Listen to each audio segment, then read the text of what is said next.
বাচ্চাটা মনে হয় যে খেলতেছে, খেলানোর পরে দুটা বাচ্চা একসাথে খেলতেছে, বেশি বয়স হতো না, 2 বছরের মতো।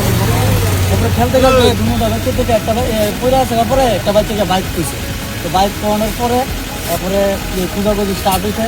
তারপরে বাচ্চাটা এখানে পাওয়া গেছে না, এটা রিসিভার একটা ব্রিজ হয়েছে নতুন, এই ব্রিজের সামনে দিয়ে পাওয়া গেছে। এই বাচ্চাটার বয়স কত হইব? বাচ্চাটার বয়স 2 বছর। নাম টাম কিছু জানো? বাচ্চাটার নাম তো জানি না, কিন্তু রবি নামটা কি তারি বাচ্চাটা?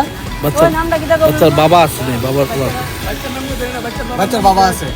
বাচ্চার বাবার নাম কি তারে হবে? এই জায়গাটা কি ধরা হয়? এটা বাটি বনগর ক্যান্টনমেন্ট পঙ্গতি ব্রিজ। কতক্ষণ পরে পাইছে? তো 9:30টার সময় পড়ছে বাচ্চাটা, 9:30টার দিকে পড়ছিল, গিয়ে পরে তো 1টার দিকে পাওয়া গেছে।